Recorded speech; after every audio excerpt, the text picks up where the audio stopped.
That's why, as I mentioned, we proceed now to Delaware, and David Millon will now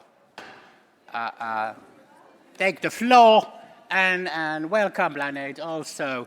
So we are now ready. So, David, please. I'm going to go ahead and start talking while people are making their way back into the hall. First, I want to thank Beata and Mona for fantastic organizational work they've done for this conference. Great honor for me to be part of this project, and great honor for me to have the opportunity to speak to you all here today. My focus is on U.S. company law, which means Delaware company law. As you all know, state law governs, for the most part, governs business corporations in the U.S., and Delaware is the most important state for that purpose. Over 2/3 of the largest U.S. companies are incorporated in Delaware, and you don't have to have any actual physical presence in the state in order to do that. So Delaware law, of course, is hugely important as far as the issues we're concerned with here are. Before I want to make two key points, and I'm really echoing points that have been made earlier, but I want to make sure everybody understands what the U.S. Situation is with respect to these matters. Two key points. First, the Delaware law does not require or mandate shareholder primacy, and second, that even though that's the case, Delaware companies, U.S. companies generally, behave as if it does. And then I will discuss briefly a couple of law reform possibilities to address sustainability values, and then if there's time left, I'll talk a little bit about why there's very little hope that anything I'm advocating here is going to happen anytime soon. But I am grateful to Beata because I tend, at my age, advanced age, I get increasingly cynical about all of this stuff, and she's been very good about propping me up and encouraging me to be bold in my thinking and try to be positive. So I'm going to try to do that, even though it's hard. First key point then is that Delaware law does not mandate the shareholder primacy conception of corporate purpose or management responsibility. That is, I think, a fairly obvious point, although it's not widely accepted within U.S. academic company law circles. Mainstream corporate law academics in the U.S. continue to insist, or at least claim, that company law is about shareholders primarily. But if you look for legal authority for that claim, you can't find it. The Delaware statute says nothing at all to that effect about corporate purpose or about management's responsibility being primarily to the shareholders. Neither statute nor does case law say anything of that sort.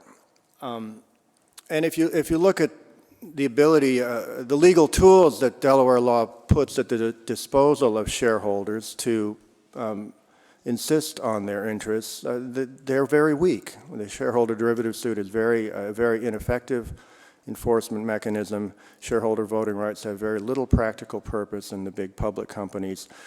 And the hostile takeover, unlike UK law or EU law, is not a really very viable mechanism for holding management accountable to shareholders, because the Delaware judges have given management very broad power, almost unlimited power, to defend against unwelcome hostile takeovers, which is a good thing. So Delaware law does not mandate shareholder primacy, which means that as far as Delaware law is concerned, it would be possible for management to take into account a wide range of non-shareholder considerations, including environmental ones. Second key point, though, is that they tend not to do that. Neither Delaware companies nor other U.S. companies take advantage of the space in the law that would allow them to pursue non-shareholder values, environmental sustainability among them. Instead, they behave as if shareholder primacy is the law. Now, why is that? We talk in the paper that Andrew spoke about, the paper that Beata and Andrew and I have been working on, about shareholder primacy as a social norm, a sort of ideological construct that structures the way people think about appropriate behavior, and it certainly is that. But there are much more concrete reasons, I think, that explain why U.S. companies pursue shareholder value so relentlessly. And by the way, by shareholder value, we mean very short-term conception of shareholder value, basically current share price as measured by quarterly accounting results. Now, why? Sure, the ideology or the norm is part of it, but management incentives drive a lot of this. They are compensated by stock options, typically, or outright stock grants. They also earn strong reputational payoffs from a strong record of share price performance at their company. So in the market for corporate executives, there are significant incentives for maximizing current share value. Second, institutional shareholders who, as a class, own about 3/4 of the stock of the largest U.S. companies now, 3/4, generally insist on short-term share price maximization. And there are important reasons for this that I think are not widely understood. The public pension funds in the U.S., some of which are massive, have obligations to their beneficiaries that must be met on a monthly basis. They have to produce cash and pay and write checks to retirees on a monthly basis. And even though pension funds have to take a long-term perspective in the sense that they're going to have obligations to retirees that extend far into the future, the current demands are strong. And this means that they do not have the luxury of taking a or feel that they don't have the luxury of taking a long-term view. They've got to have current returns. And if companies don't generate current returns, the pension funds will sell their shares. The effect on the share price will be negative. Managers face sanctions for that, not just reputational ones, but they can lose their jobs. Not just the pension funds, but also the mutual funds most of the large mutual funds also put strong pressures on management to maximize current share value. And this is because mutual funds earn their fees based on the total value of the assets under management. So they're competing for investor dollars. Investors, in the U.S. at least, are interested primarily in quarterly or at least annual returns. And so the mutual funds are also putting pressure on corporate management to generate strong quarterly bottom line and maximize current share price. And what this means, this is important, I think it's obvious, but it's important, is that companies are very reluctant, U.S. companies are very reluctant to spend money on things that do not generate immediate value. So long-term payoffs are a luxury that they feel they can't afford. This has implications for sustainability. It has implications for other CSR-type initiatives. It has implications for research and development, advertising, all kinds of expenses that have an immediate impact on quarterly accounting results, but generate offsetting benefits only in future accounting periods. So there's an important accounting issue here. Now, okay, so Delaware law doesn't require shareholder primacy, but corporations behave as if it does. So law does have a role to play here in changing corporate behavior, and I want to talk about two possible law reform initiatives, the first of which I think is not as promising as it might at first appear. And the first would be for Delaware to enact a so-called constituency statute. 41 of the 50 states have these already, but not Delaware. The basic idea behind these constituency statutes, and they vary in detail, but they're all essentially the same. Now, the constituency statutes authorize management expressly to consider a range of non-shareholder values, of stakeholder values, and these are typically listed in the statute. And so there'll be reference to employees, to local communities, to creditors, to consumers, and the like.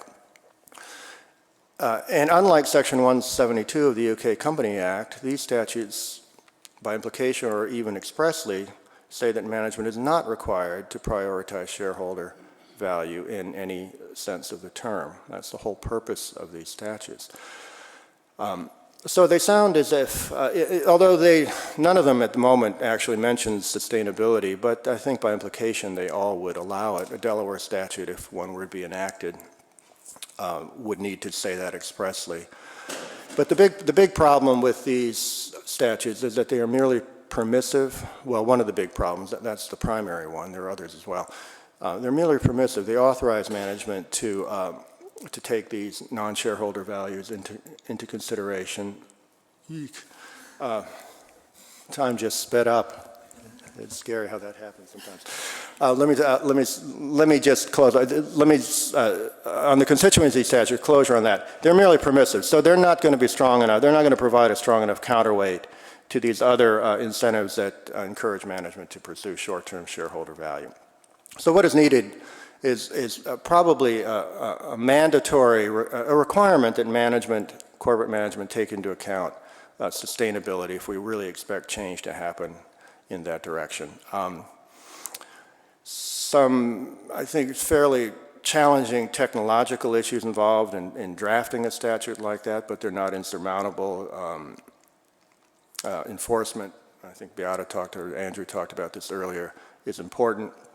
And also, there needs to be some transparency so that concerned stakeholders know what companies are doing with respect to their impacts on the environment. So those two technological challenges are important, but by no means insurmountable. Now, finally, is any of this likely to happen? I don't want to, well, I'm not any more encouraged than Andrew is about this. In fact, it's worse because we're not part of the EU. There's nobody really going to tell us to do this if we don't want to do it. And there are a lot of reasons why I think it's unlikely that this would happen.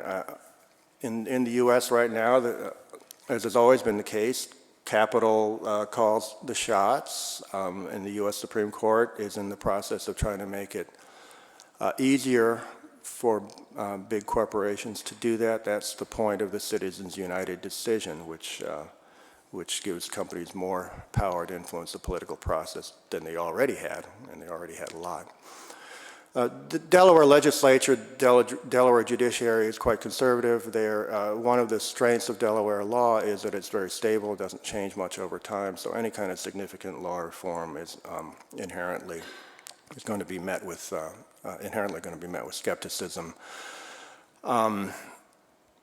Many people would say reform is not necessary. You don't need to reform company law to do this because external regulation in the form of environmental law is the way to go if you're concerned about environmental values, labor law, similarly, and the like.